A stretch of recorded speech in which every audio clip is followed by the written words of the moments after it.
A igreja para abrir as suas Bíblias comigo em 1 Samuel, capítulo 3, verso 4 em diante.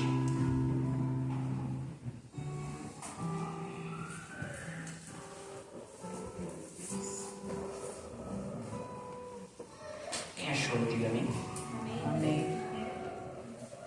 E o Senhor chamou Samuel e disse: Eis-me aqui. E correu a Eli e disse: Eis-me aqui, porque tu me chamaste. Mas ele disse: Não te chamei.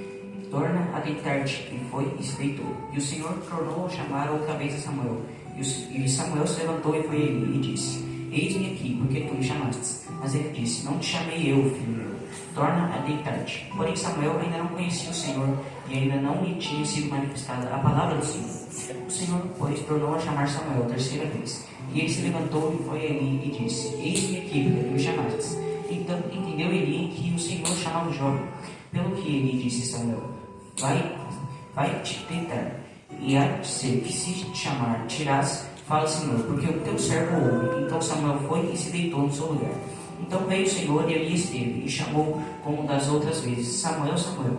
E disse Samuel: Fala, porque o teu servo ouve. Como nós bem sabemos, a história de Samuel, antes mesmo de começar a ser gerado, ele já tinha sido entregue a Deus pela sua mãe. É uma história que a gente, quando a gente começa a estudar em si a história de Samuel, tem umas coisas que a gente começa a entender, que pode ser aplicada na nossa vida. Samuel, ele foi entregue pela mãe dele a Eli. Eli era quem? Era o sacerdote da época, que inclusive foi o único que conseguiu ter a confiança de Ana para cuidar de Samuel. Samuel, ele estava vivendo no templo, ele participava dos rituais religiosos, de certa forma ele buscava Deus, mas ele não conhecia a voz de Deus. Apesar de ele ter sido literalmente entregue a Deus, ele não conhecia a voz de Deus. Tanto é que 3 vezes ele foi até Eli achando que era Eli que o chamava. Porém, quando ele entende isso, ele fala porque o teu servo ouve. O que isso quer dizer? Samuel, ele não estava só disposto a ouvir o que Deus tinha para falar. Ele estava disposto a também obedecer o que Deus tinha a falar. Quando ele disse: Fala porque o teu servo ouve, ele não está. Quando ele disse porque o teu servo ouve, não era simplesmente escutar o que tinha para falar, mas também obedecer. O que a gente vê logo em seguida? Deus, ele vai começar o ministério de Samuel neste capítulo. O que começa? Ele começa com a primeira profecia entregue a Samuel, que é uma profecia contra Eli, uma profecia dura, querendo ou não, porque ele tinha criado Samuel desde pequeno. Samuel tinha um apego muito forte a Eli. Então, essa primeira profecia que Samuel recebeu foi contra Eli. Tanto é que a própria Bíblia fala que ele foi relutante em falar da profecia para Eli. Porém, ele em nenhum momento resistiu quanto a falar. Ele sabia que a profecia era dura, ele não queria falar aquela profecia, mas ele ainda assim falou ela.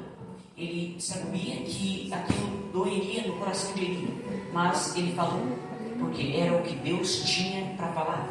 Muitas vezes as palavras que Deus tem para nós, elas vão doer, mas querendo ou não a gente tem que aceitar, porque a vontade de Deus é superior à nossa.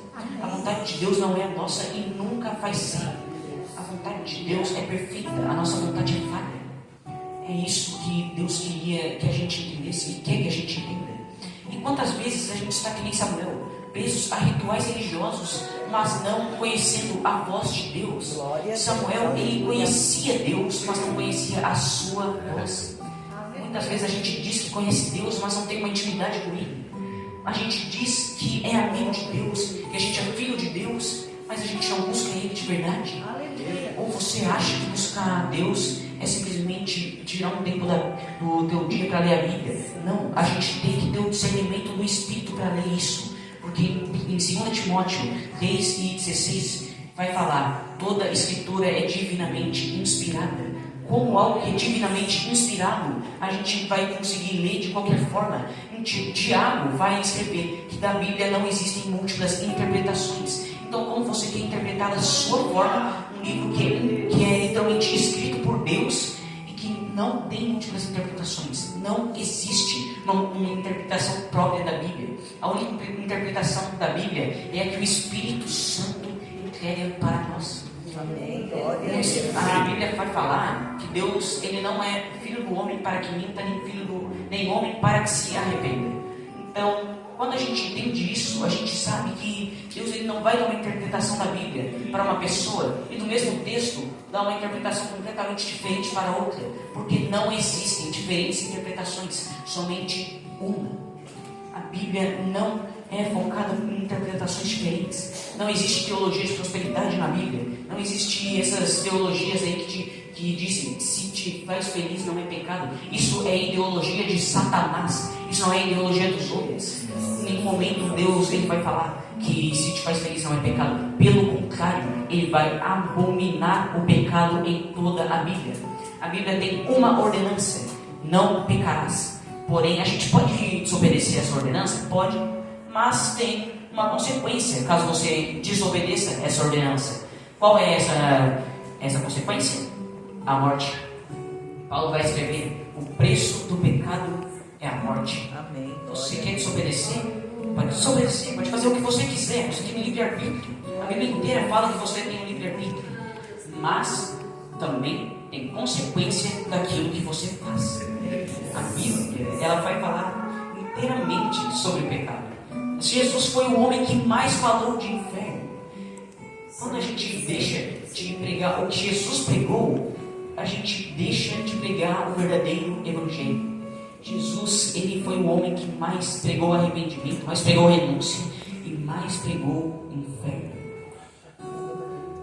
Jesus, ele mesmo disse: é melhor tu entrares no céu faltando um membro do teu corpo do que entrares no céu com todo o teu corpo. Então, quando a gente entende isso verdadeiramente, a gente vê que Deus, ele prefere que a gente chegue no céu tendo renunciado tudo aquilo que desagradava a Ele, que a gente ir para o inferno sendo feliz aqui na terra. A Bíblia fala: regozijai-vos no Senhor. Então, a gente pode sim ser feliz com o Espírito Santo de Deus. Amém. Como a gente vai dizer que é feliz se a gente vive no mundo? O mundo, ele traz uma falsa esperança, ele traz uma falsa alegria. O mundo, ele traz prazeres momentâneos. É isso que a gente tem que entender. O mundo, ele em nenhum momento vai trazer a paz verdadeira. Ele em nenhum momento vai trazer o verdadeiro arrependimento. E o Evangelho se resume em uma palavra: renúncia. Renunciar ao pecado, renunciar aquilo que desagrada a Deus. Tudo aquilo que você sabe que não agrada a Deus, renuncie. Porque isso vai te levar para o inferno. Por menor que seja, vai te levar para o inferno. Não existe pecadinho, não existe pecado grande. Pecado é pecado. Não existe tamanho. Não. Pecado, independente se você considera pequeno, se você considera grande, vai te levar para o inferno. O pecado é completamente oposto à natureza de Deus. A primeira ordem que Deus deu ao primeiro homem foi um não. Não comerás do fruto. E muitas vezes a gente tem dificuldade em ouvir esse mesmo não. O ser humano tem uma natureza falha.